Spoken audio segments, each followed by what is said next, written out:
courtroom. David Schoen's going to talk to you about our appeals process. But listen, in the closing argument, the prosecutor missed one very important phrase, right?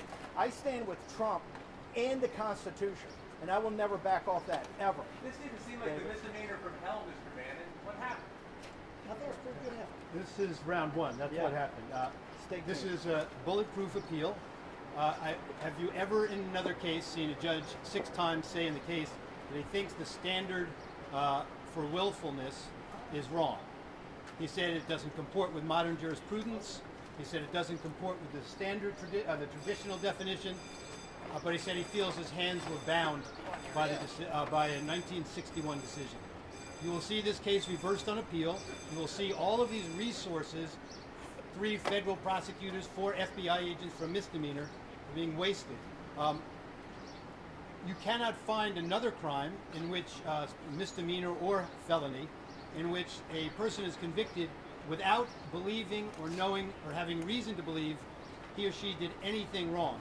That's the standard that was applied in this case. The government said from the start the standard they were urging on the court was Bannon subpoenaed and did Bannon show up? It doesn't matter his reasons.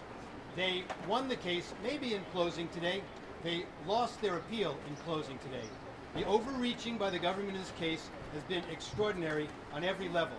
But shame on this office of the United States Attorney's Office and the Department of Justice for how far it went in this case. They put forward an argument today that completely tears asunder constitutional principle of separation of powers. They argued to the jury today that when a person gets a subpoena and executive privilege is invoked, it's for Congress to decide whether the executive privilege is valid and how broad it is. That's absolutely false. The courts, if there's a question, whether the question is justiciable in court. But if it is, only the courts can be the arbiter. They likened today Congress to a referee on a playground field with children, and that Mr. Bannon didn't want to listen to the referee. That's not how our constitutional structure works.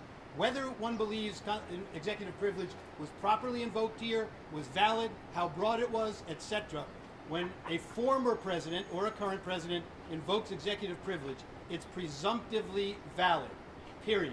It's not for Congress to decide that it's not valid. Secondly, from the willfulness standard that the judge felt compelled to apply in this case, in which he said he's inclined to think is wrong, again, all they had to prove was that he didn't show up. That can't be the standard in a case, especially in a case that holds the potential for a jail sentence. So think about it. Any citizen gets a subpoena from Congress, hires an experienced lawyer. The lawyer tells that citizen, you may not comply. Not we ought to think about it. Former president invoked executive privilege. You may not comply. Again, you can debate whether he could have complied in part or in full. He listened to his lawyer. It's not an intuitive process. His lawyer directed him, he may not apply. The Justice Department decisions, as we've said in the past, their official position has been in the past that former and current executive branch employees, when they're served with a subpoena and executive privilege is invoked, cannot be compelled to appear, and in any event that this statute cannot be applied against them. There are issues for appeal in this case that are astounding. You argue the state. By the way, hang on. I want to thank the jury for what the effort they did, the judge, particularly the court administration here, everybody. I only have one disappointment, and that is the gutless members of that show trial committee, the J6 committee, didn't have the guts to come down here and testify in open court. We're still testifying here. Mr. Bannon, does this embolden the committee? Will you sue your attorney for